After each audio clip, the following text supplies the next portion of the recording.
සමන්තා චක්කවාලේසු අත්‍රාගච්ඡන්තු දේවතා සද්ධම්මං මුනි රාජස්ස සුනන්තු සග්ග මොක්ඛදං ධම්මස්සවන කාලෝ අයං බදන්තා ධම්මස්සවන කාලෝ අයං බදන්තා ධම්මස්සවන කාලෝ අයං බදන්තා නමෝ තස්ස භගවතෝ අරහතෝ සම්මා සම්බුද්දස්ස නමෝ තස්ස භගවතෝ අරහතෝ සම්මා සම්බුද්දස්ස නමෝ තස්ස භගවතෝ අරහතෝ සම්මා සම්බුද්දස්ස සාදු සාදු කරුතර මහා සංඝරත්නයන් අවසරයි ශ්‍රද්ධාවන්ත පින්වත්නි ඔස්ට්‍රේලියාවේ මෙල්බර්න්හි පදිංචි ග්‍රේෂන් හෙට්ටිආරච්චි පියාණන් ඇතුළු ඒ දුවරු විසින් තාම ගෞරවයෙන් අද මේ ධර්ම දේශනාවේ දායකත්වයට පින් සිතින් එකතු වෙනවා. ඒ ඇතන් ප්‍රාර්ථනා කරන සියලුම සත් ප්‍රාර්ථනාවන් ඉෂ්ට කරගන්න අපි රැස් කරන හැම පිනක්ම හේතු වෙත්වා කියන මෙත් සිතින් සෙත් ප්‍රාර්ථනා කරමින් පින්වත්නි අද දවසේ අපේ බුදුරජාණන් වහන්සේගේ ධාතුන් වහන්සේලා වන්දනා කරමින් උන්වහන්සේ කෙරෙහි හිත පහදවා ගන්න ශ්‍රාවක ශ්‍රාවිකාවන්ට යහපත පිණිස ඒ වන්දනාව හේතු වෙන ආකාරය ගැන යම් විමසීමක් සිද්ධ කරන්න කල්පනා කරා. ඔබ දන්නවා හරියටම තව දවස් කිහිපයකින් සතියක්වත් නැහැ පින්වත්නි අපේ වසර 2ක විතර කාලයක් පුරාම තිබුණ උතුම් ප්‍රාර්ථනාවක් ඉෂ්ට වෙන්නට සූදානම් වෙන මොහොත. අපි හැමදාමත් බවුන් පැලැස්ස ගැන ඔබව දැනුවත් කළා. බවුන් පැලැස්ස බුද්ධ ශාසනයට පූජා කරන පින්බර මොහොත මේ සතිය එළඹෙනවා. ඉතින් ඒක නිසා මේ සතිය ඔබ සියලු දෙනාටම අපි ආරාධනා කරනවා තමන්ගේ මනසේ නිතරම බවුන් පැලැස්ස එක්ක එකතු වෙලා පින් රැස් කර ගැනීම උදෙසාම අවශ්‍ය කරන වීරිය ඇති කරගන්න කියලා. විශේෂයෙන්ම අපි බවුන් පැලැස්සේ නේවාසික පුහුණු කටයුතුත් දැන් අපිට ආරම්භ කරන්න අවස්ථාව තියෙනවා. එනිසා මේ මොහොතේ අපි බවුන් පැලැස්සට වැඩම කරන භාග්‍යතුන් වහන්සේව ඒ වගේම බවුන් පැලැස්සට වැඩම කරන මහා රහතන් වහන්සේලා උදෙසා අවශ්‍ය කරන වන්දනාමය කටයුතු පූජාමය කටයුතු ගෞරවයෙන් සංවිධානය කෙරෙමින් සූදානම් කෙරෙමින් පවතින මොහොතේ පින්වත්නි මේ දේශනය සිද්ධ වෙන්නේ. එනිසා ඔබ සියලු දෙනාටම අපි මෙත් සිතින් නැවත සිහිපත් කරනවා මේ මාසේ 28 29 සහ පළවෙනිදා කියන දිනයන්හි ඔබට එන්න කියලා බවුන් පැලැස්සට ඇවිල්ලා භාග්‍යතුන් වහන්සේගේ ශාරීරික ධාතුන් වහන්සේලාත් භාග්‍යතුන් වහන්සේගේ කේශ ධාතුන් වහන්සේලාත් සාරිපුත්ත මොග්ගල්ලාන ආදී මහරහතන් වහන්සේලා 29කගේ ධාතුන් වහන්සේලා වන්දනා කර ගැනීමේ භාග්‍ය උදා වෙන පින්බර මොහොතක් මේ මොහොතේ ඔබට මේ සතියේ අවස්ථාව ලැබෙන්නේ. අපි ඒ ගැන ටිකක් විමසා බැලීමකුත් පින්වත් මේ දේශනාව තුළ සිද්ධ කරන්න කියලා කල්පනා කරා. බුදුරජාණන් වහන්සේගේ ශාසනය තුළ ධර්මය අහන කෙනෙක් ඒ ධර්ම දේශනාවෙන් එක්ක බලාපොරොත්තු වෙනවා ශ්‍රද්ධාව වැඩෙන්න. එක්ක ඒ ධර්මය අහලා බලාපොරොත්තු වෙනවා වීරිය වැඩෙන්න. එක්ක බලාපොරොත්තු වෙනවා සිහිය වැඩෙන්න, සතිය. එක්ක පින්වත්නි හිතේ සමාධිය ඇති කරගන්න උදව් වෙන, එහෙම නැත්නම් ප්‍රඥාව වඩන්න උදව් වෙන අනුශාසනයක් අපි ධර්මයේ ඔස්සේ බලාපොරොත්තු වෙනවා. එතකොට බුදුරජාණන් වහන්සේගේ බුදුසසුන තුල ධර්මයේ හැසිරෙන සියලුම ශ්‍රාවක ශ්‍රාවිකාවන් ඒකාන්තයෙන්ම මාර්ගඵල අවබෝධෙටම තමන්ගේ මනස හසුරනවාද? මේ ශාසනය තුල බුදුන් සරණ ගියාද යමෙක් ඒ සියලු දෙනා ඒකාන්තයෙන්ම මාර්ගඵලමට ලබන්න ඕනේ, ආයි වෙන කිසි දෙයක් එපා කියන තැන ඉන්නවද? පින්වත්නි මේ ශාසනය තුල අපිට අතීතයේ ඕන තරම් ශ්‍රාවක ශ්‍රාවිකාවන් ගැන කතා කරන්න පුළුවන්. මාර්ගඵල අවබෝධයට වැඩුණු හිත් තියෙන අය වගේම ඒ තරම් මෝරපු නැති හිත් තියෙන අයත්, ඒ වගේ මෝරච්ච නැති හිත් තියෙන කෙනෙක් ළඟට බුදුරජාණන් වහන්සේ වැඩම කළාට පස්සේ ඒ කෙනාට බලෙන් ධර්මයේ කියන්න ගියේ නෑ පින්වත්නි. අපි සමහර වෙලාවට කල්පනා කරොත් තථාගතයන් වහන්සේ හැම වෙලේම වර්ණනා කළේ ප්‍රමාද වෙන්න එපා, අප්‍රමාදයේම මම වර්ණනා කරනවා, අප්‍රමාදී වෙන්න කිව්වා. එතකොට මේ ආර්ය සත්‍ය අවබෝධය පිණිස අප්‍රමාදී වෙන්න කියලා හැම වෙලාවෙම භාග්‍යතුන් වහන්සේ ශ්‍රාවකයා ධෛර්යමත් කරනකොට ඇතැම් ශ්‍රාවකයෝ ළඟට ගිහිලා උන්වහන්සේ චතුරාර්ය සත්‍ය ගැන එක වචනයක්වත් කතා කරපු නැති අවස්ථා අපිට අපේ ජීවිතේ අපි අහලා තියෙන ආර්ය සත්‍ය ගැනවත් බුදුරජාණන් වහන්සේ මුණ ගැහිච්ච ඇතැම් අයට උන්වහන්සේගේ බුදුමුවින් වචනයක් හරි අහන්න ලැබිච්ච හෝ උන්වහන්සේව දකින්න ලැබිච්ච හෝ අයටවත් මේ අපිට ඇහෙන දහම් කරුණු ටිකවත් ඇහිච්ච නැති අවස්ථා ඕන තරම් තියෙනවා. දැන් ඒ වගේ අපි නිකන් චරිත කීපයක් ගත්තොත් පින්වත්නි ඔබට මතක ඇති එක්තරා ආච්චි අම්මා කෙනෙක් භාග්‍යතුන් වහන්සේ වැඩම කරන මාවතක උන්වහන්සේට මුහුණලා එනවා. එතකොට මේ ආච්චිව භාග්‍යතුන් වහන්සේට මුණ ගැහෙනකොට උන්වහන්සේ මේ ආච්චිට පාර හරහා එක සැරේට යන්න බැරි වෙන විදිහට උන්වහන්සේ නවතිනවා. මේ ආච්චි ඒ වෙලාවේ භාග්‍යතුන් වහන්සේ දිහා බලනකොට ආනන්ද ස්වාමීන් වහන්සේ ඇයි භාග්‍යතුන් වහන්සේ නැවතුනේ කියන එක වහා වැටහෙන භික්ෂුන් අතර අග්‍ර භික්ෂුව නිසා උන්වහන්සේ වහාම තේරුම් ගන්නවා. ආනන්ද ස්වාමීන් වහන්සේ පින්වත්නි එතෙන්දී බුදුරජාණන් වහන්සේ ගැන හිත පහදවනවා මේ ආච්චිට. හිත පහදවලා කියනවා ආච්චි අම්මේ වන්දනා කරගන්න භාග්‍යතුන් වහන්සේලාව වැඳගන්න ලැබෙන අවස්ථාවත් මහත්ඵලයි මහානිසංසයි කියලා. මේ ආච්චි බුදුරජාණන් වහන්සේ ගැන ඒ වෙලාවේ දැනගන්න හම්බෙච්ච ටිකත් එක්ක අනේ තරම් ශ්‍රේෂ්ඨ උත්තමයේද මේ මගේ ළඟ ඉන්නේ කියලා අර ඒ හිත පැහැදිච්ච චුට්ටට වන්දනා කරගත්තා. ඒ පැහැදීමත් එක්ක නිකම්ම මේ වඳින්න කිව්වට පස්සේ වැඳ නෙමෙයි. එතකොට පින්වත්නි ආනන්ද ස්වාමීන් වහන්සේගේ මේ වචනේ නිසා ආච්චිට එහෙම වඳින්න හිතුණා. භාග්‍යතුන් වහන්සේ එතෙන්ද කිසිම දහම් පදයක් වෙන කියන්න ගියේ නැහැ. අර ආනන්ද හාමුදුරුවෝ කියපු ටික විතරමයි පින්වත්නි අහගත්තේ. අර ආච්චි අම්මා වැඩි වෙලාවක් ගියේ නැහැ. මෙයා එතන භාග්‍යතුන් වහන්සේ වැඩ හිටපු තැනින් තව ඉස්සරහට යනකොට ඒ ආච්චිගේ ජීවිතය අත්හැරෙනවා. ආච්චිගේ ආයුෂ අවසන් වෙන්න බොහොම ආසන්න මොහොතක ආච්චි ඉඳලා තියෙන්නේ. බුදුරජාණන් වහන්සේ දකින්න පින්වත්නි මේ ආච්චි අම්මගේ කර්ම සකස් වෙලා තියෙන්නේ සුගතියක උපදින විදිහට නෙමෙයි. නිරේ උපදින විදියට. මේ ආච්චි හරියට දස අකුසල් කරගෙන ජීවත් වෙච්ච කෙනෙක්. මෙයා නිරේ උපදින විදියට ජීවත් වෙච්ච නිසා ඒ වෙලාවේ භාග්‍යතුන් වහන්සේ මුණ ගැහිම ඒ ආච්චිගේ ජීවිතේ අඩුම තරමේ ධර්මාවබෝධ කරන මාර්ගඵල ලැබීම නෙමෙයි. අඩුම තරමේ මේ ආච්චිට සුගතිය හරි උපදින හේතුනේ පින්වත්නි බුදුරජාණන් වහන්සේ ගැන හිත පහදවගත්ත ඒ සිතුවිල්ලේ බලය නිසා.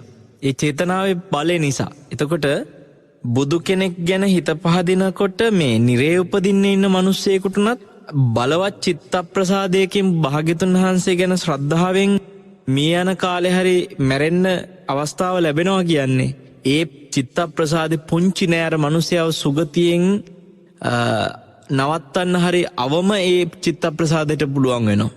දුගතියෙන් ගලව ගන්න හරි ඒ චිත්ත ප්‍රසාදයට පුළුවන්. ඔබ හිතන්න ඒක පුංචි දෙයක් නෙමෙයි. මොකද අපි බුදුරජාණන් වහන්සේ ගැන පහදිනවා කියන එක ලොකුවට තේරුම් ගන්නේ නැහැ. මොකද හැමතිස්සෙම අපි කොහොමත් බුදුරජාණන් වහන්සේ ගැන ගෞරවයෙන් උන්වහන්සේ ගැන ශ්‍රද්ධාවෙන් කීකී කතා කර ඉන්නවා. ඒක මේ පින්වත්නි සාම්ප්‍රදායිකව අපි කතා කරන බුදුහාඳුරන්ට අපි හරි කැමතියි කියන එහෙම එකක් ඇතුළේ එන පැහැදීමකට එහා ගිහිල්ලා බුදුරජාණන් වහන්සේ ගුණ වශයෙන් යම් පැහැදීමක් ඇති වෙන්න ඕනේ. දැන් අතෙන්දිත් ආනන්ද ස්වාමීන් වහන්සේ වග බලාගත්ත මේ ආච්චිට. මොකද ආච්චි බුදුරජාණන් වහන්සේ ගැන දන්නෙත් නෑ. එහෙම දන්නවනම් ඔහොම ඉන්නෙත් නෑ. එතන ආච්චිට බුදුරජාණන් වහන්සේ කියන්නේ කවුද කියලා හොඳ අවබෝධයක් ආනන්ද ස්වාමීන් වහන්සේ විසින් ලබා දුන්නා. ඒතර අපිට පේනවා ඒ වෙලාවේ මේ ආච්චිගේ ජීවිතේ එහෙම තථාගතයන් වහන්සේගේ පිළිසරණ ලැබලා පින්වත්නි සුගතියක හරියන්න අවස්ථාව ලැබුණට මේ ලෝකේ කොච්චර දෙනා ඉන්නවද ඔය විදිහට නිරේ උපදින කර්ම රැස් කරගෙන භාග්‍යතුන් වහන්සේ ගැන හිත පහදව ගන්න තරම් වාසනාවක් නැතුව මැරිලා යන. එතකොට අපිට තේරෙනවා එක දෙයක්. ඒ වගේ චරිත සමහර වෙලාවට සුගතියක් සඳහා කළ උපකාර කළ චරිත බුදුරජාණන් වහන්සේට මුණ ගැහිච්ච විවිධ අවස්ථා තියෙනවා. මට්ට කුණ්ඩලිත් ඒ වගේ කෙනෙක්. ඔබ හොඳට හිතලා බලන්න මට්ට කුණ්ඩලී කියන්නේ වයෝවෘද්ධ වෙච්ච මේ කන් ඇහෙන්නේ නැති එහෙම කෙනෙක් නෙමෙයි. නමුත් බලවත් විදිහට රෝගාතුර වෙලා හිටපු කෙනෙක්. මට්ට කුණ්ඩලී ළඟට බුදුරජාණන් වහන්සේ වැඩම කරලා මට්ට කුණ්ඩලීට එතෙන්දී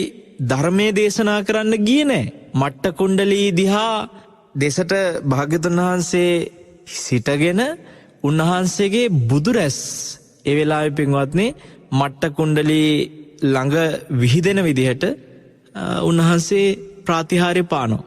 මට්ට කුණ්ඩලිය වෙලාවේ බිත්තිය පැත්තට හැරිලා හිටියේ. එතකොට මට්ට කුණ්ඩලියට එකපාරට හැරෙන්න තරම් ශක්තියකුත් නැහැ. එයා රෝගී වෙලා හිටියේ.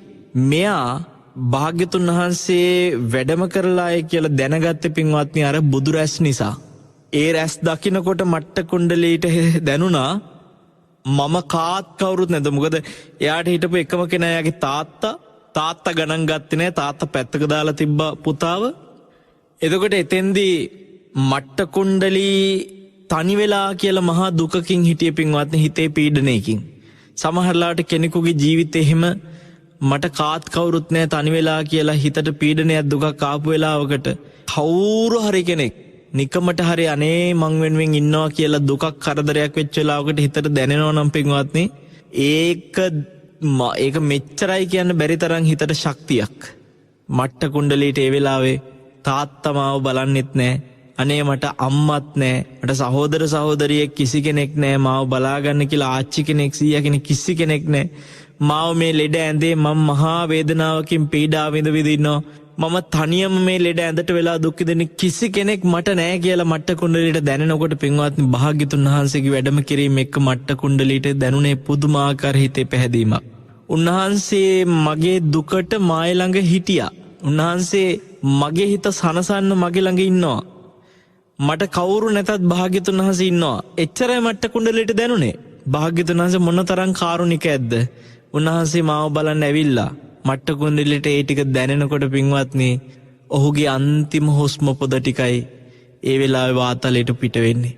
ඒ කියන්නේ අන්තිම හුස්ම පොද ටික හෙලන මොහොතේ, ඒ අවසාන හුස්ම ගන්න මොහොතේ තමයි වාසනාවකට මෙහෙම හිතන්න මට්ට කුණ්ඩලීට මේ පින තිබුණේ. මට්ට කුණ්ඩලිත් සුගතිය උපන්නා. හැබැයි බලන්න එතින්දිත් බුදුරජාණන් වහන්සේ මට්ට කුණ්ඩලිට චතුරාර්ය සත්‍ය ගැන කියන්න ගියේ නෑ. පංච උපාදානස්කන්ධ ගැන, පටිච්චසමුපාද ගැන, නාම රූප ගැන එහෙම කිසි දෙයක් භාග්‍යතුන් වහන්සේ කියන්න ගියේ නෑ, දේශනා කළේ නෑ.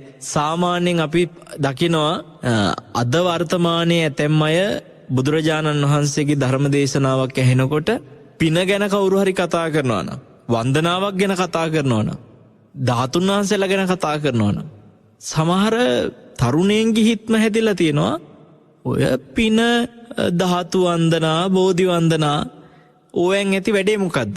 බුදුරජාණන් වහන්සේලාගේ ධර්මයේ තියෙන්නේ සසරින් මිදෙන්න, සසරින් එහෙමයි කියන්නේ, මාර්ගඵල ලබන්න ධර්මයේ තියෙන්නේ කියනවා. ඒවයි කියන්න ඕනේ කියනවා. ඇත්ත භාග්‍යතුන් වහන්සේලා ධර්මයේ දේශනා කළේ උන්වහන්සේ අනන්ත සසරේ පුරාම පින්වත්නි දුෂ්කර ක්‍රියා කරමින් ධර්මාවබෝධයට උන්වහන්සේගේ පාරමී සම්පූර්ණ කරගත්තේ එකම ඉලක්කයකින්. ඒ තමයි මේ සසරින් මිදෙන්න. ඒතර උන්වහන්සේ අවබෝධ කරපු ධර්මය අපිට කියලා දුන්නා. ඒ ධර්මයේ තුල එහෙනම් සසරින් මිදීමෙන් තොර වෙන කිසිම දෙයක් නැහැ ඉලක්කය. ඒ ධර්මයේ තුල තියෙන එකම ඉලක්කය තමයි ධර්මාවබෝධය, දුකෙන් මිදීම. එතකොට බුදුවරු මුණ ගැහෙන හැම කෙනාටම තමන්ගේ ඒ ඉලක්කෙම ලබා දෙන්න පමණක්ම කටයුතු කරන්න උනේ නෑ. හේතුව ලෝකේ එක එක්කෙනාගේ ඉන්ද්‍රිය ධර්ම වැඩිලා තියෙන විවිධ විදියට. ඉතින් මට්ට කුණ්ඩලිලා වගේ අය, අර ආච්චි වගේ අය පින්වත්නි ශ්‍රාවකයන්ටත් මුණ ගැහෙනවා. ඒ වගේ කෙනෙකුට ජීවිතේ ලොකු ධර්ම කරුණක් කියලා දෙන්න තරම් ශක්තියක් ඒ අවස්ථාවේ නෑ. සමහර විට කියලා දුන්නාට ඒක ග්‍රහණය කරගන්නෙත් නෑ. එහෙම කෙනෙකුට බුද්ධ ශාසනයෙන් අඩුම තරමේ හිත පහදගෙන ලබන පින තුලින් කවදාක හරි දුගතියෙන් මිදෙන සුගතිය කියන රැකවරණය හරි ලබා දෙන එක තමයි ශ්‍රාවකයා උදෙසා එදා භාග්‍යවතුන් වහන්සේ කළේ. එතකොට අපිට පේනවා පින්වත්නි, මේ වගේ චරිත තව බොහෝ මේ බුද්ධ ශාසනය තුල කතා කරනවා. ඉතින් අද මම ඔබට මේ මතක් කරනවා ඒ වගේ චරිතයක් හිටියා බුද්ධ පරිනිර්වාණයෙන් පස්සෙත්. බුදුරජාණන් වහන්සේ පිරිනිවන් පාලා බොහෝම ආසන්න කාලේ. පින්වත්නි, බුදුරජාණන් වහන්සේ පිරිනිවන් පාපු මොහොත සිහිපත් කරනකොට අපේ මනසට අදටත් හිතට දැනෙනවා තථාගතයන් වහන්සේ මේ ලෝකයේ තුල අපි වෙනුවෙන් මොන තරම් කැපකිරීමක් කරලා දිදා උන්වහන්සේ පිරිනිවන් පාන වෙලාවේ පවා ධාතුන් වහන්සේලා බෙදී විසිරෙන්න අදිස්ථාන කරනවා. ඒත් අපි වෙනුවෙන් කරුණාවෙන්. ඇයි ඒ හේතුව? සාමාන්‍යයෙන් බුදුවරුන්ගේ පින්වත්නි ඒක ඝන ධාතුන් වහන්සේ නමක් වැඩ සිටිනවා. දීර්ඝ ආයුෂ තියෙන බුද්ධ ශාසනවල මේ මුළු බුදු සෙරුණෙම ධාතුන් වහන්සේලා කොටස් වශයෙන් බෙදිලා යන්නේ නැතුව ඒක ඝන ධාතුවක් විදිහට උන්වහන්සේලා අදිස්ථාන කරනවා. මොකද ආයුෂ දීර්ඝ කාලයට මිනිසුන්ට ඒ ධාතුන් වහන්සේ පිහිටි චෛත්‍ය වන්දනා කරගන්න අවස්ථාව තියෙනවා. ඒක මොකද ආයුෂ බොහෝ තියෙනවා. ඇවිදලා කරලා එන්න ගමන් බිමන් යන්න කරන්න ආයුෂ ඕන තරම් තියෙනවා. හැබැයි කෙටි ආයුෂ තියෙන කාලෙක පින්වත්නි මිනිස්සුන්ට හැමදේම ටග්ගාල පහසුවෙන් කරගන්න පුළුවන් ක්‍රම හොයා ගන්නවා. එතකොට මිනිස්සු එක ධාතුන් වහන්සේ නමක් විතරක් බුද්ධ ධාතුන් වහන්සේලා විදියට මේ රටේ තිබුණා නම් බොහෝ දෙනා මැරෙන්නේ ඒ බුද්ධ ධාතු සහිත චෛත්‍ය රාජානන් වහන්සේ නමක් වැඳගන්නවත් පිනක් නැතුව. දැන් අපි හිතමු අද දඹදිව් තලයේ තිබුණා නම් බුදුරජාණන් වහන්සේගේ ඒක ගහන ධාතුන් වහන්සේ නම මේ කෙටි ආයුෂයක් තියෙන කාලෙක පින්වත්නි අපි බොහෝ දෙනෙකුට අවස්ථාව නැති වෙන්න පුළුවන්. ඒ නිසා සාමාන්‍යයෙන් බුදුවරු පිරිනිවන් පෑවත් අපිට කාරුණිකයි. මහා කාරුණිකයි. පිරිනිවන් පෑවට පස්සේ පවා උන්වහන්සේ ලෝකයාගේ හිතසුව පිණිස ධාතුන් වහන්සේලා විසිරිලා බෙදිලා තැන් තැන්වල ඒ චෛත්‍ය රාජානන් වහන්සේලා ඉදි කරන්න පුළුවන් විදිහට ධාතුන් වහන්සේලා බෙදා දීම සිද්ධ කරනවා. එතකොට දැන් මේ ධාතුන් වහන්සේලා බෙදිලා යනකොට රහතන් වහන්සේලා තුන් නමක් පින්වත්නි දිබ්බ චක්කු ඥාණයෙන් ඒ දැවෙන දරසෑය දිහා හොඳට බලාගෙන හිටියා. ඒ රහතන් වහන්සේලා තුන් නම තමයි සරබූ මහරහතන් වහන්සේයි, කේම මහරහතන් වහන්සේයි, කච්චායන මහරහතන් වහන්සේ. මෙතන වැඩිහිටි භික්ෂුවකට හිටියේ කච්චායන මහරහතන් වහන්සේ. මේ රහතන් වහන්සේලා තුන් නමම විශේෂ. දැන් සාමාන්‍ය ස්වාමීන් වහන්සේලා ගිනි දැල් දිහා බලාගෙන නොඑක් දේ හිතනවා, දැවෙන දරසෑය දිහා බලාගෙන ඉන්නවා. හැබැයි මේ රහතන් වහන්සේලා තුන් නම වෙනම දෙයක් මේ කරන්නේ. අර ගිනි ජාලා අස්සේ බුදු සිරුරේ ධාතුන් වහන්සේලා එකින් එක වෙන් වෙන විදිහ 이르දි ප්‍රාතිහාර්ය බලයෙන් දිබ්බ චක්කු ඥාන ශක්තියෙන් උන්වහන්සේලා බලාගෙන ඉඳලා ඒ 이르දි ප්‍රාතිහාර්ය බලයෙන් පින්වත්නි අර ගිනි සෑය අස්සට ගින්දර අස්සෙන් ගිහිල්ලා ධාතුන් වහන්සේලා ලබා ගත්තේ. දැන් එහෙම ලබාගත් ධාතුන් වහන්සේලාගේ මහා කච්චායන මහරහතන් වහන්සේ ගත්ත ධාතුන් වහන්සේලා ගැන පින්වත්නි ලොකු සඳහනක් අපිට මේ වෙලාවේ කරන්න තොරතුරු මදි ඉතිහාසෙ. මහා කච්චායන මහරහතන් වහන්සේ ගිනි ජාලා අස්සෙන් ගිහිල්ලා ගත්තේ අස්ති ධාතුන් වහන්සේලා දෙනමක්. ඒ කියන්නේ මේ බුදු සිරුරේ අස්තියට සම්බන්ධ බෙදිලා ගියපු ධාතුන් වහන්සේලා දෙනවා. හැබැයි සරබූ කියන මහරහතන් වහන්සේ තමයි මුලින්ම මේ දරසෑය අස්සට වඩින්නේ. උන්වහන්සේ භාග්‍යතුන් වහන්සේගේ බෙල්ල ප්‍රදේශයට අයිති ග්‍රීවා ධාතුන් වහන්සේ ගත්තා. එතකොට දලදා වහන්සේලා දන්ත ධාතු කියලා කියන දන්ත නමින් සඳහන් කරන මේ ප්‍රධාන ධාතුන් වහන්සේලා දත් කියලා අපි කතා කරන ප්‍රධාන මේ දිගු දත් වලින් භාග්‍යතුන් වහන්සේගේ ඒ උතුම් 4 නමකින් එක නමක් පින්වත්නි කේම කියන මහරහතන් වහන්සේ ගන්නවා. එතකොට මේ ගිනි ජාලාස්සෙන් ගිහිල්ලා කේම මහරහතන් වහන්සේ ගත්තු දලදා වහන්සේ තමයි අද සෙන්කඩගල වැඩ සිටින නුවර. ග්‍රීවා ධාතුන් වහන්සේ ගත්ත සරබූ මහරහතන් වහන්සේ ග්‍රීවා ධාතුන් වහන්සේ ගෙනල්ලා මහියංගන මහසෑය තැන්පත් කරේ. දැන් එතකොට පින්වත්නි අපි නිතරම පින්කම් වලදී මේ සරබූ මහරහතන් වහන්සේ කරපු දේත් කතා කරනවා, කේම මහරහතන් වහන්සේ කරපු දේත් කතා කරනවා. මේ වෙලාවේ ඔබට කියා දෙන්නේ මම මේ මහා කච්චායන මහරහතන් වහන්සේ අර අස්ති ධාතු භාග්‍යතුන් වහන්සේගේ අත්වලට සම්බන්ධ ධාතුන් වහන්සේලා දෙනමක් අරගෙන උන්වහන්සේ මොකද්ද කරේ කියලා. මහා කච්චායන මහරහතන් වහන්සේ මේ ධාතුන් වහන්සේලා අරගෙන පින්වත්නි වඩින්නේ ඉන්දියාවේ පහළ ප්‍රදේශයට. හරියට කිව්වොත් එහෙම පහත රටට. දැන් අපි ලංකාවේ මාතර ගාල්ල හම්බන්තොට පැත්ත ඔය කතා කරන යට දකුණු පළාත වගේ ඉන්දියාවෙත් තියෙනවා දකුණු පැත්ත. රටේ පහළ අද දමිළ ඇත්තෝ වැඩිපුර ජීවත් වෙන පැත්ත. එතකොට මහා කාශ්‍යප මහරහතන් වහන්සේ සංඝයාගෙන් වෙන් වෙලා ඔන්න ඔය රටේ පහළම ප්‍රදේශයකට වැඩම කරලා පින්වත්නි හුදකලාව හිටියේ කැලේක.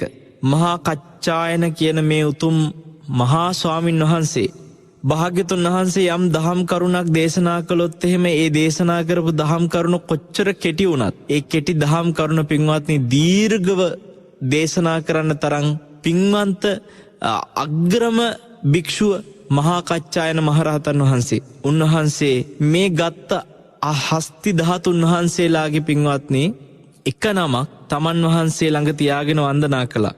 මේ ධාතුන් වහන්සේලා දෙනමම ගල් කරඬුවක තැන්පත් කරලා තිබ්බේ. එතකොට තමන් වහන්සේ තියාගත ධාතුන් වහන්සේ ඇරෙන් අර ගත්තු දෙනමගේ අනිත් ධාතුන් වහන්සේ කාටද දුන්නේ? ඒ දුන්න කෙනාගේ විස්තරේ පින්වත්නි අපි ටිකක් සාකච්ඡා කරමු කෙටියෙන්. එයාගේ නම සුජාත. මෙයා ඇවිල්ලා පින්වත්නි බුදුරජාණන් වහන්සේ පිරිනිවන් පාන්න පෙර ජීවිතේ කවදාක්වත් දැකලා හිටපු කෙනෙක් නෙමේ. බුදුරජාණන් වහන්සේ ඇස් දෙකෙන් දකින්න සුජාතට පින තිබුණේ නැහැ. හැබැයි භාග්‍යතුන් වහන්සේ ජීවමානව හිටපු කාලෙම සුජාත ජීවත් වුණා. නමුත් සුජාත බුදුරජාණන් වහන්සේ ගැන දැනන් හිටියේ නැහැ පින්වත්නි. මේ ශාසනය තුල බුදු කෙනෙක් පහළ වෙලා හිටපු කාලේ උන්වහන්සේව දන්නේ නැති වුණත් උන්වහන්සේ පිරිනිවන් පාවට පස්සේ උන්වහන්සේව දැනගත්ත අය අතරේ සුජාත කියන්නේ වගේ කෙනෙක්. ඔබ හිතන්න සමහර අය ඉන්නවා අපිට ඔය දැන් ඇතැම් වෙලාවට හොඳට ඉඳලා දැන් ඔය ගෝයෙන්කා කියන කෙනා අපි හරි ගරු කරන උත්තම කෙනෙක්. භාවනා පුහුණු වැඩසටහන් ලෝකෙට වැඩිපුරම ආයතන සංඛ්‍යාවක් ලෝකෙට දායාද කරේ එතුමා. නේවාසික පුහුණු වෙන බොහෝ යෝගීන් එතුමාගේ වැඩපිළිවෙල යටතේ හික්මෙනවා. එතකොට ගෝයෙන්කා මේ ජීවිතයේ අත්හැරියා පහුගිය අවුරුදු කීපයකට උඩදී එතුමා ජීවිතයේ අත්හැරියට පස්සේ එතුමාගේ ආයතන වලට සම්බන්ධ වෙච්ච අය අපි එක්කත් කියලා තියෙනවා. අනේ මෙච්චර වටින මිනිසෙක් ලෝකේ ජීවත් වෙලා ඉඳලා ඒ මිනිසයා ලෝකේ අතහැරලා ගිහින් අපි දන්නේවත් නැහැ. මිනිසයා හිටියානම් අපිට ඒ මිනිසයා කොහේ හරි ගිහිල්ලා දකින්න. එන සමහරු එතුමා ඉන්දියාවේ නම් ඉන්දියාවට හරි ගිහිල්ලා දකින්න ඕනි කියලා හිතක් තියෙන. ඒ වගේ එතුමා දැනගත්තට පස්සේ අනේ අපිට එතුමා දකින්න ලැබුණ නැහැ නේ කියන අය ඉන්නවා. පින්වත්නි විශේෂ කෙනෙක් ඉඳලා අපිට අවස්ථාව ලැබුණ නැතුව මුණ ගැහෙන්න එයා මගහැරුණාට පස්සේ හිතට දැනෙන දුක මේ සුජාත කියන පුතාටත් තිබුණා. මෙයා මේ මහා කච්චායන මහරහතන් වහන්සේගේ කරපු දේශනයක් හොඳට අහගෙන ඉඳලා මහා කච්චායන මහරහතන් වහන්සේ ගැන හිත පැහැදිලා හරි අමුතු දෙයක් කියනවා. මහා මුනිදානෙනි ඔබ වහන්සේ ඔය කරපු අර්ථවත් ගාථා ටික ඔබ වහන්සේ විස්තර කරපු ටික මට පුදුම විදිහට තේරුණා. මට ආසයි ඔබ වහන්සේව සරණ යන්න. මං ඔබ වහන්සේව අද ඉඳලා දිවිහිමියෙන් ඔබ වහන්සේගේ උපාසකයෙක් විදිහට මාව දකින්න කියනවා. මේ සුජාත කියන්නේ මහා කච්චායන මහරහතන් වහන්සේ පින්වත්නි බලන්න අන්න රහතන් වහන්සේලාගේ ස්වභාවය. මාව සරණ දැන් සාමාන්‍යයෙන් අද කවුරු හරි කෙනෙක් බලන් ඉන්නේ අනේ මගේ පස්සෙන් එන්න මාව සරණ යන්න මා වටා ගොඩ නැගෙන්න මාත් එක්ක ඉන්න මගේ උපාසකයෙක් වෙන්න මගේ ශ්‍රාවකයෙක් වෙන්න මගේ දායකයෙක් වෙන්න කියන තැනනේ. හැබැයි පින්වත්නි රහතන් වහන්සේලා එහෙම නෙමෙයි. මහා කච්චායන මහරහතන් වහන්සේට මේ නිකන් නෙමෙයි රජකුමාරයෙක් සුජාත කියලා කියන්නේ. ප්‍රාන්ත රජෙකුගේ රජෙක්. ඒ දකුණු ඉන්දියාවේ හිටපු. පින්වත්නි මේ රජකුමාරයා කියද්දිත් ස්වාමීනි මං ඔබ වහන්සේව සරණ යනවා. ඔබ වහන්සේගේ උපාසකයෙක් විදිහට මං ගැන දකින්න කියලා. එහෙම කියද්දිත් මේ පුතා ඒ වෙලාවේ පින්වත්නි තමන් දැනගෙනවත් හිටියේ නැහැ. මහා කච්චායන මහරහතන් වහන්සේ මේ දේශනා කරපු ධර්මය කවුරු විසින් කියා දුන්න ධර්මයක්ද කියලා. ඒ නොදන්න පුතාට කිව යුතුම දේ මහා කච්චායන මහරහතන් වහන්සේ වෙලාවේ කියනවා පින්වත් කුමරුනි ඔබ මාව සරණ යන්න ඕනේ නෑ. මන් සරණ ගියපු ශාක්‍ය පුත්‍ර වූ මහා වීරයාණන් වහන්සේ නමක් වැඩ ඉන්නවා. අන්නේ උත්තමයන් වහන්සේව තමයි සරණ යන්න ඕනේ කියලා. අපි සරණ ගියේ ගෞතම නමින් බුදුරජාණන් වහන්සේවයි උන්වහන්සේව සරණ යන්න කියලා කියනවා. උන්වහන්සේගේ ධර්මයයි මා ඔබට මේ දේශනා කළේ කියනවා. පින්වත්නි කවුරු හරි කෙනෙක් අපිට ඔබ වහන්සේ ගැන මම පහදිනවා කියනවනම් අපි කල යුත්තේ පහදින්න ඕනේ බුදුරජාණන් වහන්සේ ගැනයි කියලා උන්වහන්සේ කෙරෙහිම හිත පහදවන එක. මොකද පුද්ගලිකව කෙනෙක් අපි ගැන පහදුනා කියලා ඒ පැහැදිච්ච කෙනාට ලැබෙන ආනිසංසයට වඩා පින්වත්නි භාග්‍යතුන් වහන්සේ ගැන පහදින එක තුල ආනිසංස තියෙන්නේ. අද ධර්ම දේශනා කරන දේශකයන් වහන්සේලා හැටියට අපි හැමතිස්සෙම හිතන්න ඕනේ මිනිස්සු බුදුරජාණන් වහන්සේ ගැන පැහැදිනවා නම් ඒ පහදින්න අපි මොනවද කරන්න ඕනේ? බුදුරජාණන් වහන්සේගේ ධර්මය ගැන මිනිස්සු පහදිනවා නම් ඒ වෙනුවෙන් අපි මොකද්ද කරන්න ඕනේ? අද මේ සංඝ සමාජයට මහා කච්චායන මහරහතන් වහන්සේ ඔය කරපු දේ හරි වටිනා ආදර්ශයක්. ඔබ මාව සරණ යන්න එපා කිව්වා. දැන් ඔන්නන් තිබ්බ බුදුරජාණන් වහන්සේ දැන් පිරිනිවන් පාලත් එක්ක ඒ හින්දා සරණ ගියාට පස්සේ නිකන් තමන්ගේ ශ්‍රාවකයා වගේ තියාගන්න. නමුත් මහා කච්චායන මහරහතන් වහන්සේට ඕනුනේ නෑ මේ රජකුමාරයා තමන්ගේ ශ්‍රාවකෙක් වන්න. ඔහු බුදුරජාණන් වහන්සේගේ ශ්‍රාවකෙක් කරන්න ඕනුනේ. එතකොට මේ අපූර්වට විස්තර කරපු දේශනේ අහන් ඉඳලා රජකුමාරයාට ඒක වැටහිච්ච නිසා ඒක තේරිච්ච නිසා පින්වත්නි කුමාරයා දැන් දැනගත්තා මේ මම ධර්මය අහගත්ත ස්වාමීන් වහන්සේගේ ශාස්ත්‍රුන් වහන්සේගේ ධර්මයක් එහෙනම් මං අහලා තියෙන්නේ. ඒ ශාස්ත්‍රුන් වහන්සේ එහෙනම් මොනතරම් ශ්‍රේෂ්ඨද? මෙහෙම හිතාගෙන මෙයා කියනවා අනේ නිදුකානන් වහන්සේ ඔබ වහන්සේගේ ඒ ශාස්ත්‍රුන් වහන්සේ වැඩ ඉන්නේ කොහෙද? වෙන කිසි කෙනෙක් හා සමාන නොවන ඒ මහා ජිනේන්ද්‍රයන් වහන්සේ බැහැ දකින්න මාත් යනවා කියලා කියනවා. දැන් ඒතර පිරිනිවන් පාලානේ පින්වත්නි.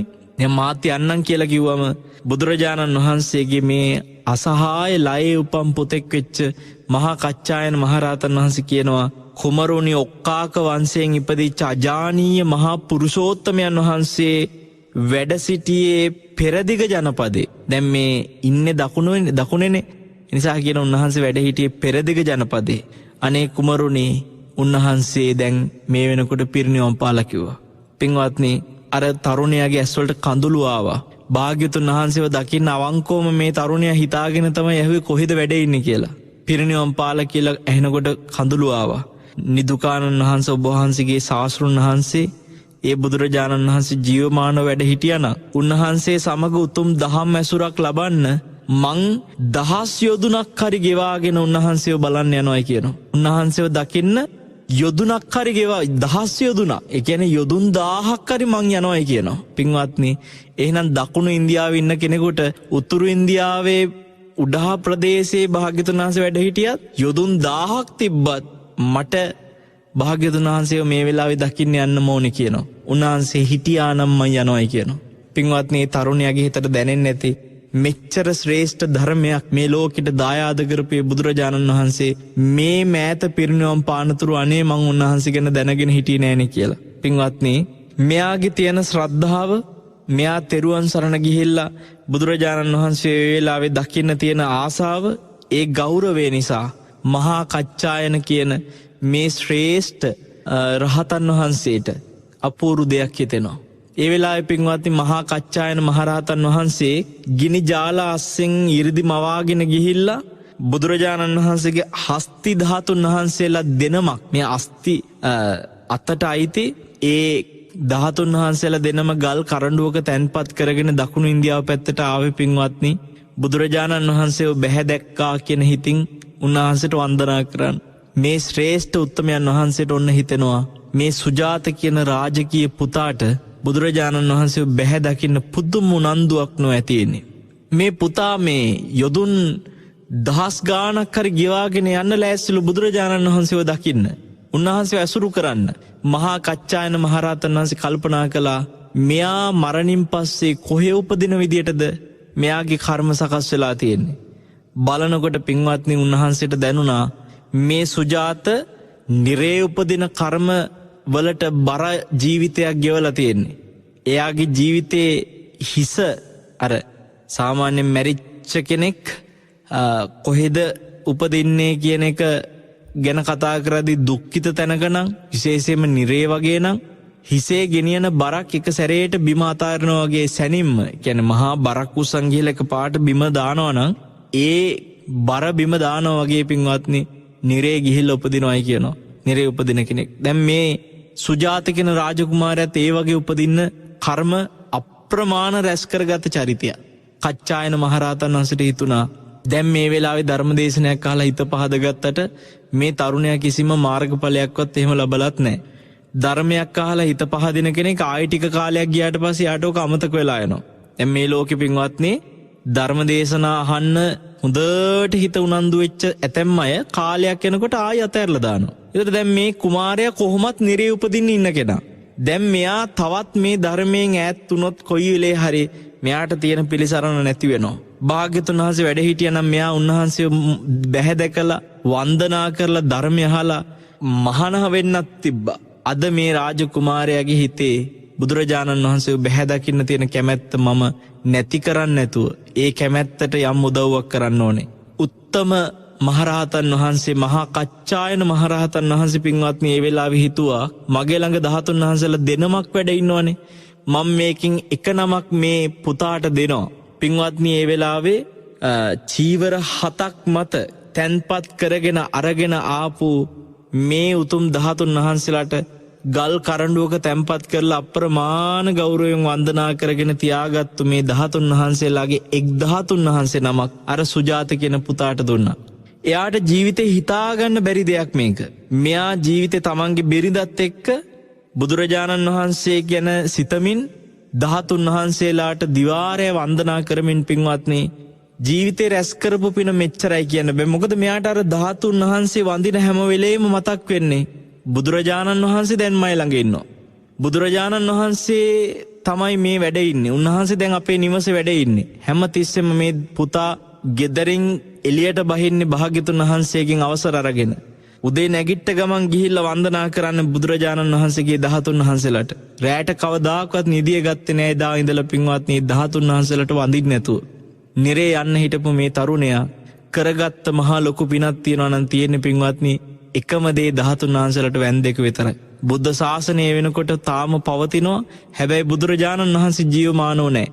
රහතන් වහන්සේ නමක් එකම එක වතාවකට මුණ ගැහුණ ඇසුරු කළා. එච්චරයි. උන්වහන්සේගෙන් ධර්මය අහගත්ත. නමුත් ධර්මය අවබෝධයක් කරලා තිබුණෙත් නැහැ.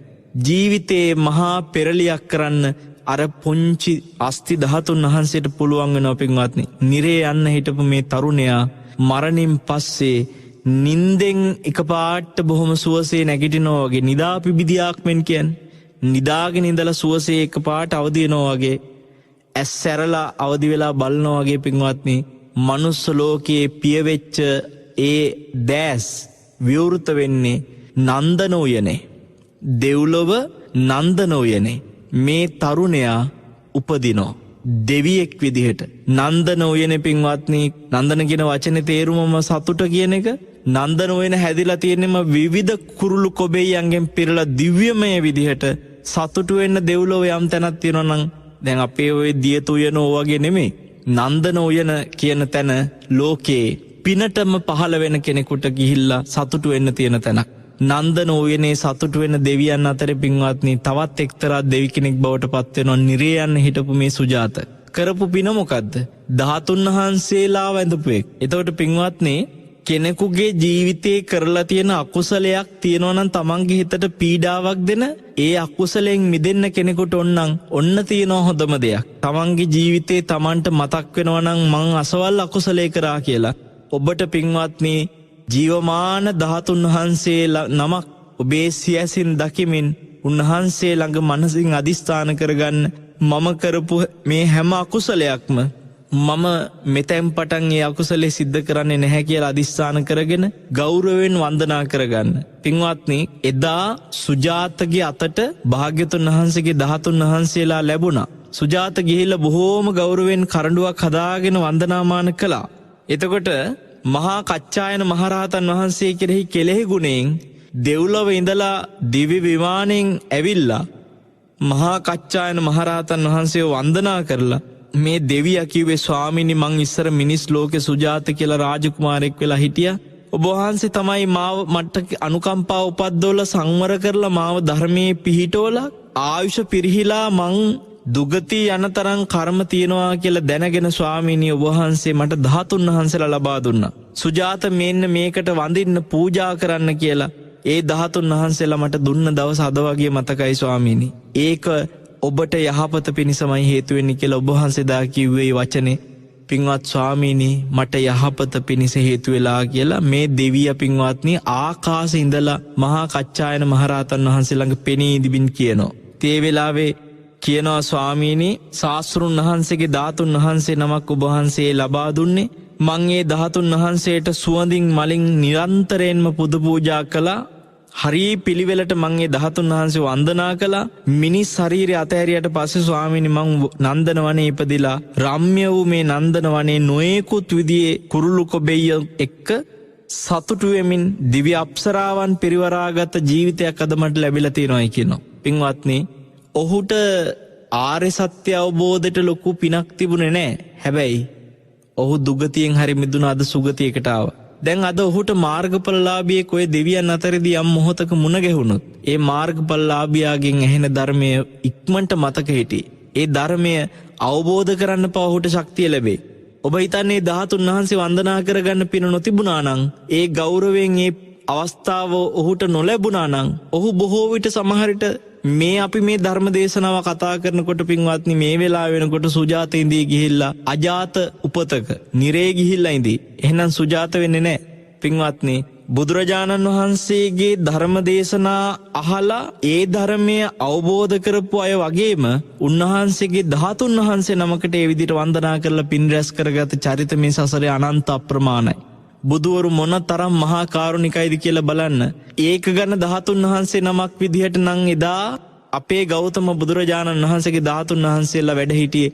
එහෙනම් සුජාතට ලැබෙන්නෙත් නෑ ගෙදර ධාතුන් වහන්සේ නමක් තියාගෙන වන්දනා කරන්න. සර්වඥ ධාතුන් වහන්සේලා පින්වත්නි කොහෙන්වත් වඩින්නේ නෑ. කාලඟටවත් වඩින්නේ නෑ. සර්වඥ ධාතුන් වහන්සේලා කියලා කියන්නේ එහෙම ලේසියෙන් කෙනෙකුට හොයාගන්න පුළුවන් ධාතුන් වහන්සේලාත් නෙමෙයි. සර්වඥ ධාතුන් වහන්සේ නමක් කාගේ හරි නිවසකට හරි ලැබෙනවා නම් ඒක ලැබෙන්න ඕනේ පින්වත්නි සාක්ෂි සහිතව තැනකින්. මොකද හේතුව බුදුරජාණන් වහන්සේගේ ධාතුන් වහන්සේලා රහතන් වහන්සේලාගේ ධාතුන් වහන්සේලා වගේ වැඩම කරන අය කියන වචනේ කවුරු හරි කෙනෙක් කියනවා නම් ඔබ හොඳට මතක තියාගන්න එතන මුලාවක් කරන්න. එක්කෝ ඒ කෙනා රැවටිලා එක්කෝ එයා ඔබව රවට්ටනවා. මොකද හේතුව රහතන් වහන්සේලා කෙරෙහි හිත පහදගත්ත දෙවිවරු රහතන් වහන්සේලාගේ ධාතුන් වහන්සේලාට නිසි ගෞරවය ලැබෙනවාද නැද්ද කියලා බලනකොට එහෙම ලැබෙන්නේ නැති බව දැක්කොත් එහෙම දෙවි කෙනෙකුට පුළුවන් ගිහිලා රහතන් වහන්සේලාගේ ධාතුන් වහන්සේලා හොඳට ගරු සත්කාර කරමින් වඳින පුදන තැනකට පූජා කරන්න. හැබැයි පින්වත්නි රහතන් වහන්සේ නමකගේ ධාතුන් වහන්සේලා එහෙම පූජා කළාට ඒ කොහේ හරි කරඬුවකට වැඩැම්මුවාට දෙවිවරු දෙවියන්ට බෑ පින්වත්නි භාග්‍යතුන් වහන්සේගේ ධාතුන් වහන්සේ එහෙම සොලවන්න. කොතන හරි තැනකින් භාග්‍යතුන් වහන්සේගේ ධාතුන් වහන්සේලා වඩිනවා නම් ඒක අදිස්ථානයෙන්ම සිද්ධ වෙන දෙයක්. ඉතින් දෙවිවරු ඒක කරන්න බෑ. එතකොට කොහෙන්වත් එහෙම 이르දියෙන් වැඩිමක් වෙන්නෙත් නැහැ. දැන් බලන්න මෙතෙන්දී සුජාතගේ ගෙදරට සර්වඥ ධාතුන් වහන්සේ නමම ලැබුණා. එහෙනම් සර්වඥ ධාතුන් වහන්සේ නමක් ගෙදරක තියෙන්න බැරිත් නෑ කියන එක තේරෙනවා. ඒක එක පැත්තකින් කෙනෙක් කියයි මාර්ගඵල ලැබපු වගේ හොඳ පුණ්‍යවන්තම කෙනෙකුගේ ගෙදරක තමයි ඉතින් සර්වඥ ධාතුන් වහන්සේ නමක් වැඩ හිටියොත් වැඩ ඉන්නේ නැත්තම් ඉතින් අතුරුදහන් වෙයි එහෙම.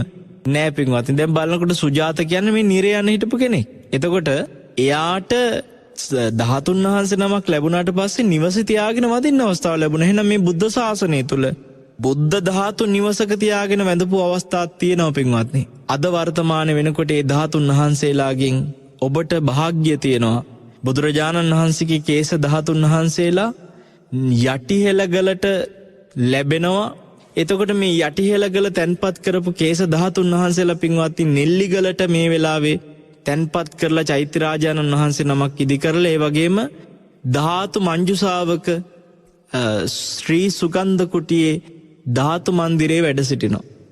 එතකොට මේ කේස ධාතුන් වහන්සේලාගෙන් ඔබට සියැසින්ම ධාතුන් වහන්සේ නමක් දකින්න ලැබෙනවා කියන එක හරියට නිකන් හිතුවොත් එහෙම සුමන සමන් දෙවියන් විසින් මහියංගන මහා සෑයේ තැන්පත් කරපු ඒ ධාතුන් වහන්සේලාව අපිට මහියංගන සෑය ඇතුළට ගිහිලා දකින්න ලැබුණා වගේ. එහෙම පිනක් අපිට අද ලැබෙනවා පින්වත්නි.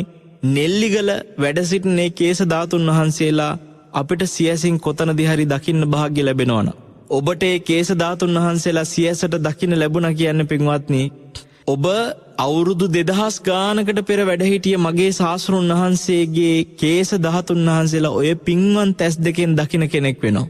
ඒකයි කිව්වේ ඒක මහියංගන සෑය ඇතුළට ගිහිල්ලා බැලුවා වගේ දෙයක්. ඔබට ඒක කවදාකවත් කරන්න බෑ. නමුත් ඒ සෑය ප්‍රතිසංස්කරණයත් එක්ක ලැබිච්ච උතුම් ධාතුන් වහන්සේලාගෙන් කොටසක් අද මේ වෙනකොට යටිහෙළගල නෙල්ලිගල තැන්පත් කරලා තියෙන නිසා ඒ ධාතුන් වහන්සේලා බොහෝම ගෞරවයෙන් අපි භාග්‍යතුන් වහන්සේ ජීවමානව වඩිනවාය කියලා හිතාගෙන බවුන් පැලැස්සට වඩම්මවන්නේ. පින්වත්නි භාග්‍යතුන් වහන්සේගේ කේස ධාතුන් වහන්සේලා ගැන හිතුවොත් එහෙම අපි ඔබට මතක් කළා මහියංගන මහා සෑයේ තැන්පත් කරපු ධාතු ලැබිච්ච විදිහ ආශ්චර්ය. සුමන සමන් දෙවියන් කියන්නේ ලෙහෙසි පහසු නෙමෙයි කියන එක ඔබට අපි තේරුම් කරලා දුන්නා. සක්කර දෙවියන්ටවත් බුදුරජාණන් වහන්සේගේ කේස ධාතුන් වහන්සේලා ඉල්ල ගන්න පිනක් ලැබුණේ නැහැ. එතකොට සතරවරන් දෙවිවරුන්ටවත් ලැබිච්ච නැති පිනක් සුමන සමන් දෙවියන්ට ලැබුණා.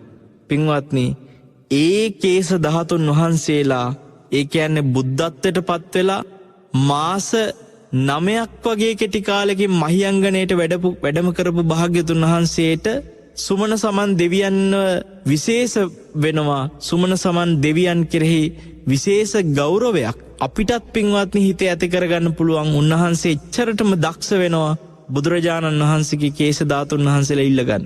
ඒ කේශ ධාතුන් වහන්සේලා පින්වත්නි මේ සතියේ ඔබට S2 දකින්න ලැබෙනවා කියන එක ඔබට හිතාගන්නවත් බැරි වෙයි.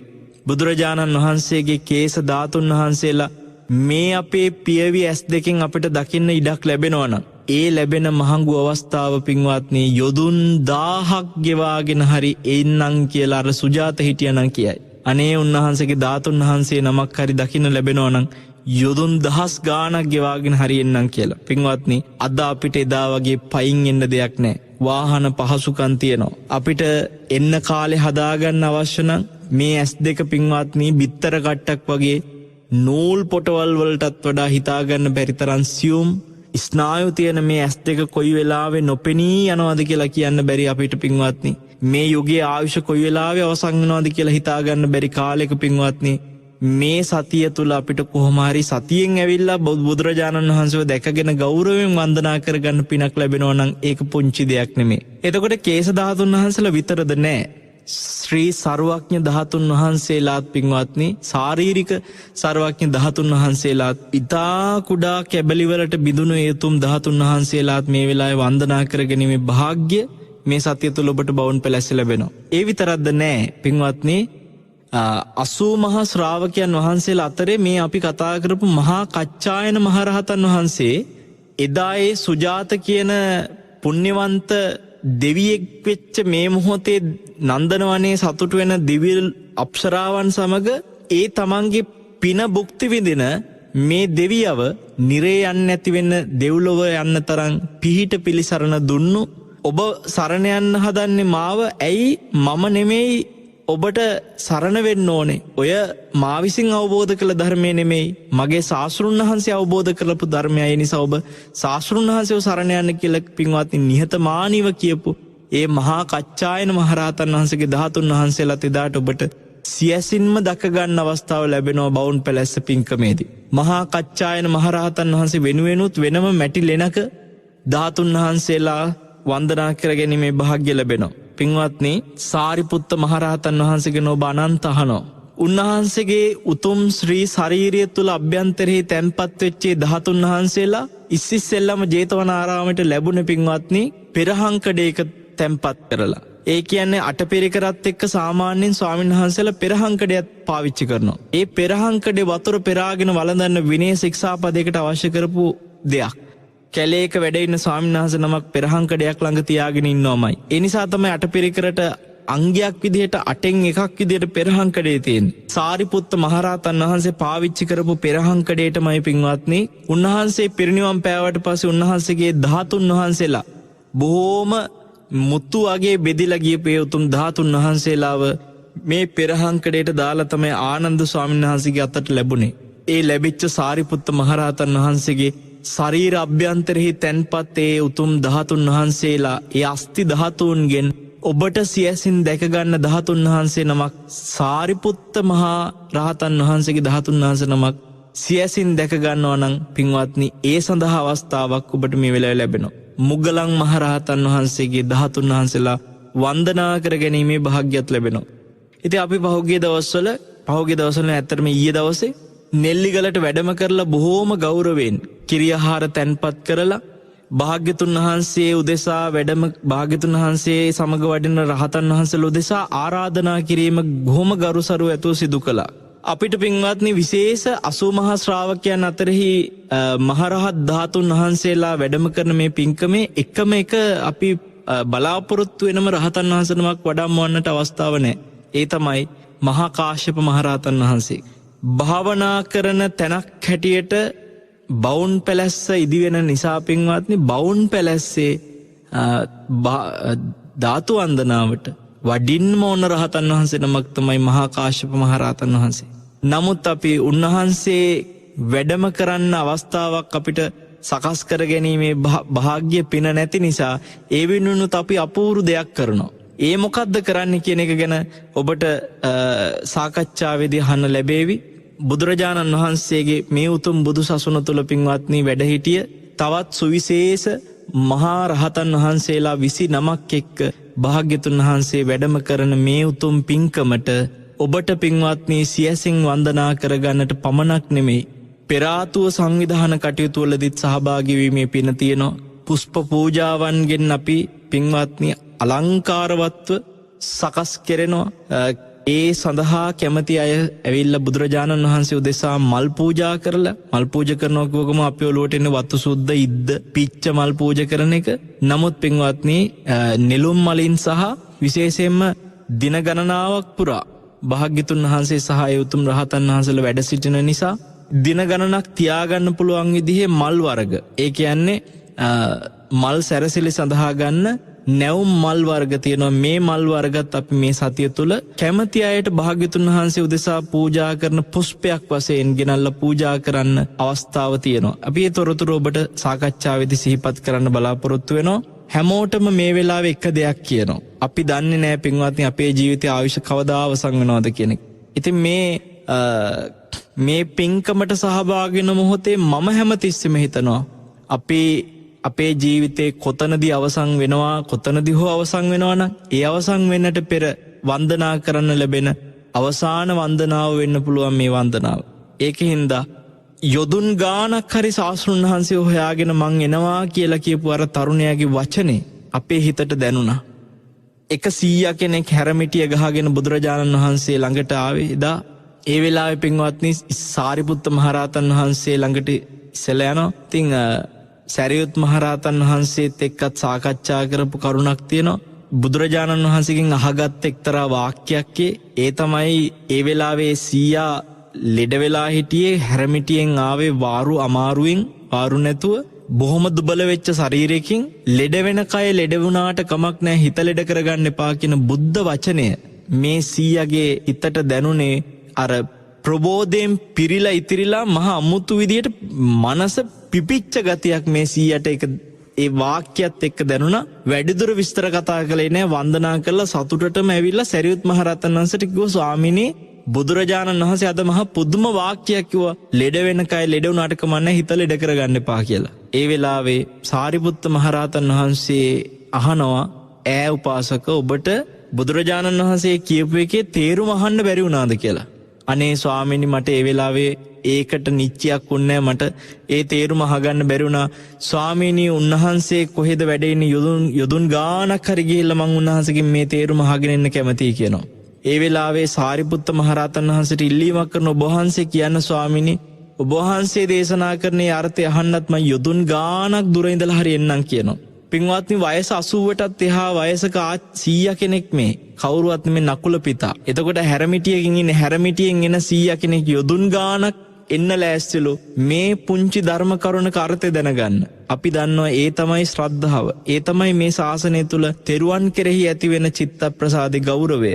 ඔබට පින්වත්නි යොදුන් ගණන් හරි ඇවිල්ලා බුදුරජාණන් වහන්සේව දකින්න හිතක් පහළ වෙන පුංචි මොහොත පුංචි නෑ. ඒ අග්‍ර ප්‍රසාදය ඔබ පින්වත්නි යම් අකුසලයක් නිසා දුගතිය යන්න හිටියත් ඒයින් මුදවන්නට තරම් බල සම්පන්න වෙන පුණ්‍ය කුසලයක් නිසා ඔබ සියලු දෙනාටම මේ අවස්ථාව ඔබේ ජීවිතේ භාග්‍යවන්තම අවස්ථාවක් කරගන්න හිත පහළ කරගන්න කියලා මේ වෙලාවේ අදිස්ථාන සිතක් ඇති කරගෙන ඒ සිතෙන් සාදු කියන්නට කියලා කාටත් සිහිපත් කරනවා. සාදු සාදු සාදු. අද ධර්ම දේශනාවට ඔස්ට්‍රේලියාවේ මෙල්බර්න්හි පදිංචි ග්‍රේසන් හෙට්ටිආරච්චිගේ පියාණන් ඇතුළු පින්වත් දුවරු විසින් දායකත්වයෙන් එකතු වෙන්නේ මීට වසරකට පෙර මියගිය දයාබර ස්වාමි දියණිය මෑණියන් ඇතුළු මියගිය සංසාරගත සියලුම ඥාතීන්ට අපවත් වී වදාළ සියලුම මහා සංඝයාට රණවිරුවන්ට පින් ප්‍රාර්ථනා කරන්නටත් දේශකයන් වහන්සේට ධර්මාවබෝධය ලබා දෙන මහා සංඝරත්නයට එවැගේම නෙත් කාර්ය මණ්ඩලයට සෙත් ප්‍රාර්ථනා කරන්නටත් සියලු ලෝවාසීන්ටම ගෞතම බුද්ධ ශාසනය තුලම උතුම් ධර්මාවබෝධය පිණිසම මේ කුසල කර්මයේ හේතු වාසනා වේවා කියන ප්‍රාර්ථනෙනුත් පින්වත්නි දායකත්වයට එකතු වෙනවා. ඉතින් අපි මේ වෙලාවේ සිහිපත් කරන්නට ඕනේ විශේෂයෙන් මීට වසරකට පෙර මියගියේ ආදරණීය ස්වාමි දියණි දයාබරේ ස්වාමි දියණිය කියන්නේ ග්‍රේසන් හෙට්ටිආරච්චි පින්වත් මහත්මයාගේ ඒ ආදරණීය ස්වාමි දියණිය, ඒ වගේ මේ දූවරුන්ගේ ආදරණීය මෑණියන්, ඇය ඇතුළු සසරගත සියලු මියගේ ඥාතින්ට අපි මේ පින් අනුමෝදන් කරන අතරේ මේ දිනවල අපිට හිතට සංවේගයට බලවත් වූ කරුණක් වෙනවා. අවුරුදු 106ක් තමන් වහන්සේගේ දීර්ඝ ආයු කාලය සුජීවත්ව ගෙවලා බොහොම සුපේසලව සංඝ පිරිස හික්මවමින් මේ බුද්ධ ශාසනය තුළ බබලෝපු පුණ්‍යවන්ත ආශ්චර්යමත් ස්වාමීන් වහන්සේ නමක්, නායක මහා ස්වාමීන් වහන්සේ නමක් අපවත් වී වදාලා අම්පිටියේ රාහුල පින්වත් ගෞරවනීය මහා ස්වාමීන්ද්‍රයන් වහන්සේ සංඝ පීතෘන් සංඝ නේතෘන් වහන්සේ. ඉතින් අපි අම්පිටියේ රාහුල උතුම් සංඝ පීතෘන් වහන්සේටත් හදවතින්ම සෙත් ප්‍රාර්ථනා කරන උන්වහන්සේගේ ජීවිතේ බොහෝ විට පින්වත්නි මෛත්‍රී සහගත කුසල සිතුවිලි වලින් සුසිල්වත්ව දිවිගෙවපු නිසා උන්වහන්සේ පින් අනුමෝදන් වෙන්න දෙවියන් අතරවත් නැතුව ඇති. බොහෝ විට උන්වහන්සේ බඹලව බඹුන් අතර ඉන්නවාද කියලා හිතන තරමට බොහෝම පින්වන්ත ජීවිතයක් ගත කරපු උත්තමයන් වහන්සේ නමක් ගංගොඩවිල සෝම පින්වත් ස්වාමීන් වහන්සේගේ ආචාර්යයන් වහන්සේ ලොකු ස්වාමීන් වහන්සේ සෝම හාමුදුරුවන්ගේ ලොකු ස්වාමීන් වහන්සේ පින්වත්නි අපිට හිතට මහත් ශක්තියක් උන්වහන්සේ අවුරුදු 106ක් ජීවිතයේ ආයුෂ ගෙවුවා කිව්වම ඒ තමයි සිල්වත් භික්ෂුවකගේ ස්වභාවය. සිහි මුලාවෙන් නැතුව හොඳ සිහිනුවණින් ජීවිතේ අවුරුදු 100 ගාණක් වෙනකොටත් පින්වත්නි ජීවත් වෙන්නට උන්වහන්සේ ශක්තිය ලැබුවා. අපි රැස් කරපු හැම පිනක්ම උන්වහන්සේට ආර්ය සත්‍ය පරිපූර්ණ අවබෝධයටම පත්වීම පිණිස මේ හැම පිනක්ම හේතු ආසනාව වෙත්වා කියලා කවුරුත් සාදු කියමු. සංසාරගත සිහිපත් වෙන නොවන සියලු මියගේ ඥාතියොත් මේ සියලු පින් බලෙන් පරලොව සැනසෙත්වා සුවපත් වෙත්වා කියලා කවුරුත් සාදු කියන්න. දෙවියෝද සතුටින් මෙපින් බලෙන් දෙව්ලොව සැනසෙත්වා සුවපත් වෙත්වා කියලා කවුරුත් සාදු කියන්න. ඒ වගේම පින්වත්නි දායකත්වයට එකතු වෙච්ච ඕස්ට්‍රේලියාවේ මෙල්බර්න්හි පදිංචි පින්වත් ග්‍රේසන් හෙට්ටිආරච්චිගේ පියාණන්ටත් ඒ දූවරු ප්‍රධාන පවුලේ හැම දෙනාටමත් අපි සෙත් පතනවා.